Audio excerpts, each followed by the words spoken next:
Voilà, bienvenue sur cette vidéo de l'apprentissage de la valse du jeune cheval. On va commencer par une grosse partie désensibilisation comme on va le voir par la suite.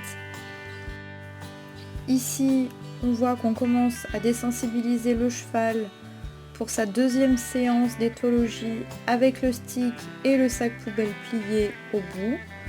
Systématiquement, on va demander au cheval de nous regarder et de baisser la tête. Donc ça, lors de sa toute première séance éthologie, il a appris à baisser la tête avec la pression verticale. Donc on va lui demander de se relâcher et d'adopter une position de relâchement.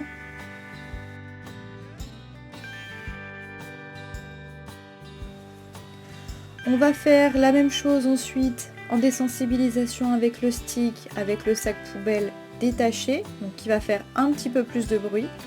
On voit sur la vidéo un cheval qui a tendance à sursauter, mais malgré tout qui mâchouille, qui passe sa langue sur ses lèvres, qui sont des signes de relâchement.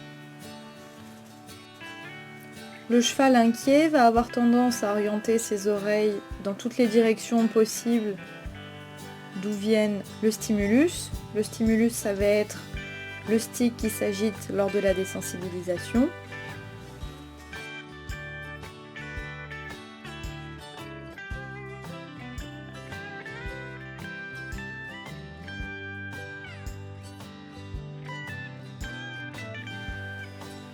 On va ensuite passer à la désensibilisation avec le drapeau. Donc c'est un petit peu la même chose qu'avec le sac poubelle au bout, un petit peu moins visuel. Par contre, c'est quelque chose qui fait beaucoup plus de bruit, donc qui va être plus impressionnant pour le cheval. On voit qu'à l'étape du drapeau, le cheval a beaucoup plus de réaction qu'avec le stick. On va justement oser pousser la désensibilisation un petit peu plus loin et pas juste rester dans ce que le cheval peut tolérer, parce qu'il n'y aura pas toujours des choses que le cheval tolère. Par exemple, une voiture qui passe avec une bâche à côté de nous. Si on n'a pas osé agiter fort le drapeau ou la bâche autour de lui, ça peut être des situations très stressantes pour lui. Après, quelques fois, avec le drapeau, le cheval s'est vraiment mis dans des situations de stress où on voit qu'il va reculer, agiter ses oreilles, foyer de la queue, un petit peu grossir les naseaux, voire même mettre un petit peu de gouttes d'eau au bord des narines. Donc tout ça, ce sont des signes qui peuvent vous montrer que votre cheval est en situation de stress. Ce qui est important, c'est de bien continuer le stimulus quand le cheval bouge ses pieds. Il faut impérativement arrêter quand le cheval arrête ses pieds. Sinon, on va faire de la sensibilisation et non plus de la désensibilisation. Attention, la désensibilisation n'endort pas le cheval. C'est juste du conditionnement pour apprendre au cheval que dès qu'il arrête ses pieds et qu'il ne fuit plus, le stimulus va s'arrêter.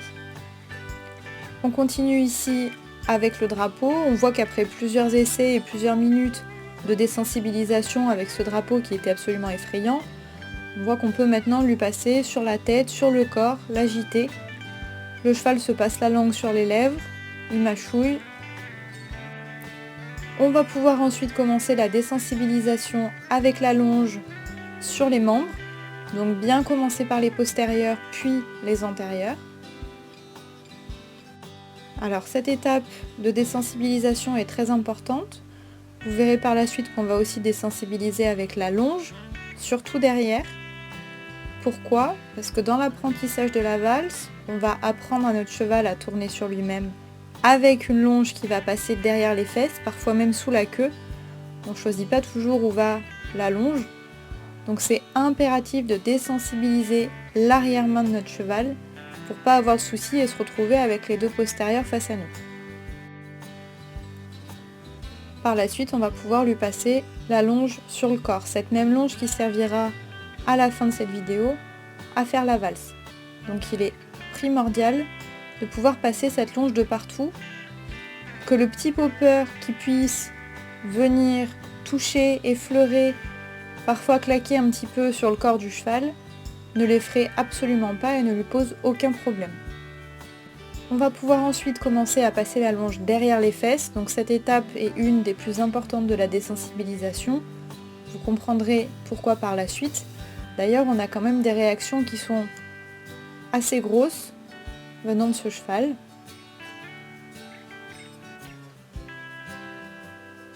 Ça signifie que si cette désensibilisation n'aurait pas été faite, si on avait raté cette étape ou tout simplement passé outre en estimant que la désensibilisation au stick était suffisante, on aurait eu quelques surprises au moment de demander la valse entièrement. On a le cheval qui a des réactions de fuite, de frayeur. Alors sur la vidéo, vous ne pouvez pas entendre ce qu'on dit. On est tout simplement en train de se dire que c'est un cheval qui a dû avoir des vilaines choses par derrière. Quelqu'un qui court avec un stick, avec une chambrière, des choses qui ont pu l'effrayer en arrivant par l'arrière, parce qu'on a des réactions qui ne sont pas du tout pareilles avec l'avant-main. Donc là, on va passer beaucoup de temps à désensibiliser l'arrière-main. On peut voir que quand on lâche la longe et que le popper vient effleurer l'épaule, le cheval a encore des sursauts. Donc ça, jusqu'à ce qu'il n'y ait plus aucune réaction du cheval, on va continuer. Pensez bien à récompenser votre cheval, que ce soit par la voix, par la caresse ou en renforcement positif en ajoutant la friandise. C'est très important de le féliciter. On va ensuite passer à l'étape 2, donc avancer et reculer, qu'on appelle aussi le jeu du yo-yo. On va voir avec un deuxième jeune cheval pour vous montrer la différence avec des chevaux qui sont tout juste éduqués à la méthode éthologique. Donc on prend bien son temps. Ce qui est important, c'est de regarder les signes que nous montre notre cheval. Est-ce qu'il se relâche? Est-ce qu'il est contracté? Est-ce qu'il est décontracté? Qu'est-ce qu'il nous montre, notre cheval? Donc ça, il faut bien travailler son œil. On fait aussi des zooms sur le corps de Virginie. Bien montrer la différence entre quand le cheval va reculer et quand le cheval va avancer. En étape 3, on va avoir mobilisé les épaules et les hanches. Donc on peut appeler ça aussi le jeu du porc-épic. Donc d'abord à la sensation. À la sensation, ça veut dire qu'on va toucher notre cheval pour qu'il puisse déplacer ses hanches et ses épaules. Puis on le fera par la suite à la suggestion. On passe ensuite à la mobilisation des épaules. Toujours à la sensation, on va monter nos phases de manière progressive en laissant 3 secondes à peu près entre chaque phase. Pour vous donner un point de repère, on peut commencer par les poils, la peau, le muscle et l'os. Ce qui est important lorsqu'on va demander à notre cheval de désengager, de pousser ses hanches, c'est de regarder le jarret de notre cheval avec nos yeux.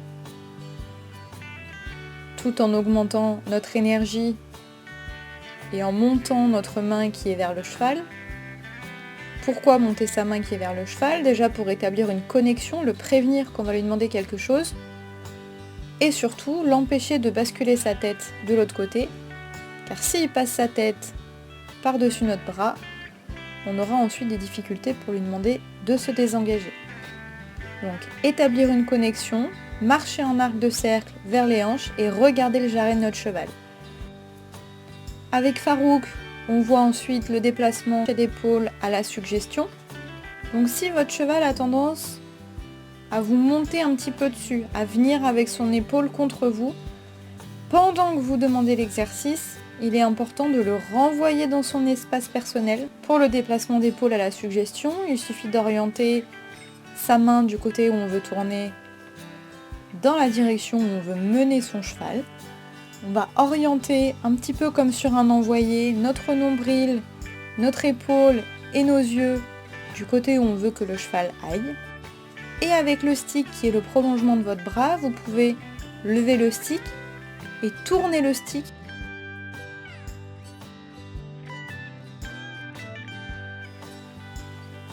L'étape 4, aspirer les hanches. Ça va nous servir effectivement pour la valse, ça va aussi nous servir pour le montoir. Donc avec notre stick, on va venir, admettons qu'on soit comme sur ce début de vidéo du côté gauche de notre cheval. Avec notre stick, on va aller essayer de pointer sa hanche droite et mettre de l'inconfort sur la hanche droite pour que le cheval ait envie d'emmener sa hanche vers la gauche. Au début, on va se servir du stick, qui est toujours le prolongement de notre bras. Par la suite, on va mettre en place un signal où on va demander à notre cheval par un signe de la main de s'approcher de nous. Ce sera aussi ensuite le code du déplacement latéral. Donc on le fait pour aspirer les hanches, pour aspirer les épaules, et après on aspire tout le cheval. Pour le moment, on reste à se servir du stick. Ça permet aussi de vérifier que le stick sert uniquement à faire des demandes au cheval et que le cheval soit totalement désensibilisé et n'ait plus aucune peur envers ce stick.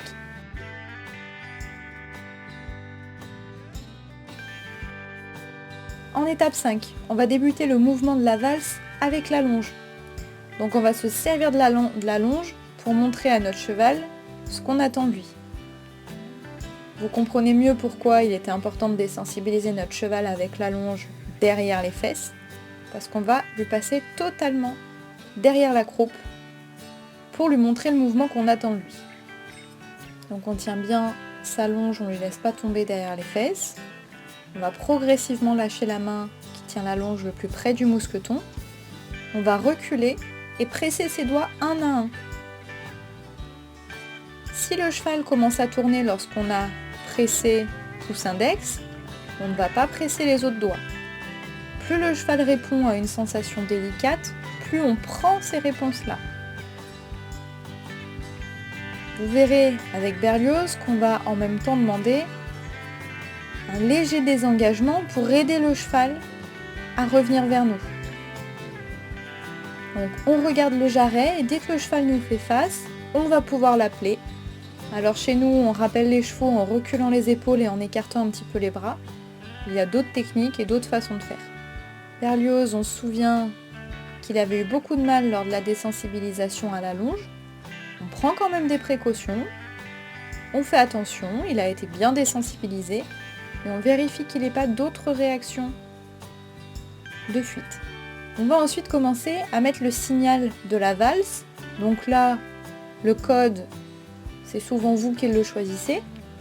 Qu'est-ce qui correspond le plus à mon cheval ? Nous, on utilise souvent des codes qui sont logiques pour les chevaux. Un code logique, c'est un code qui va permettre au cheval de se repérer et qui ne ressemble à aucun autre code.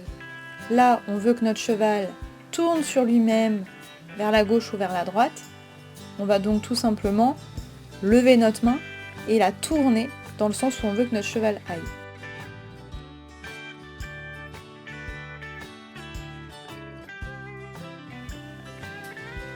Il est temps pour nous de passer au final qui est la valse en liberté. On va commencer comme on faisait avec le licol et la longe, avec le cheval face à nous. On envoie toujours bien notre code avec la main qui demande au cheval de tourner du bon côté. On tourne toujours dans le sens où on veut que le cheval tourne. On va essayer de rester en ligne droite et on récompense toujours bien notre cheval. Sur les vidéos, vous avez accès à la posture de loin en voyant le cheval et la cavalière et de près.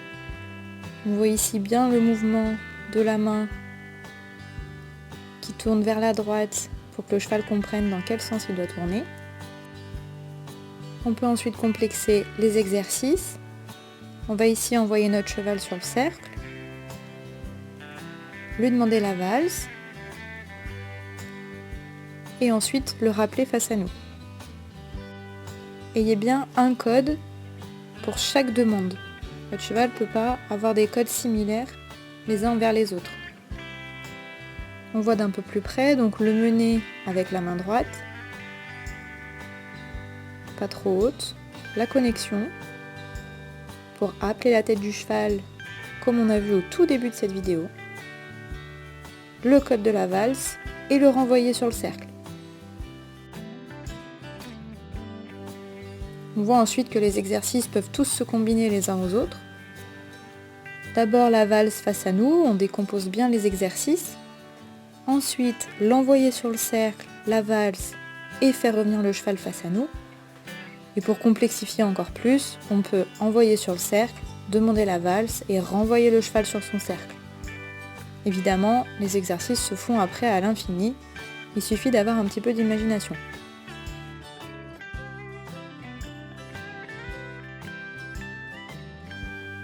qui est important dans la valse, c'est de bien reculer pour laisser la place au cheval.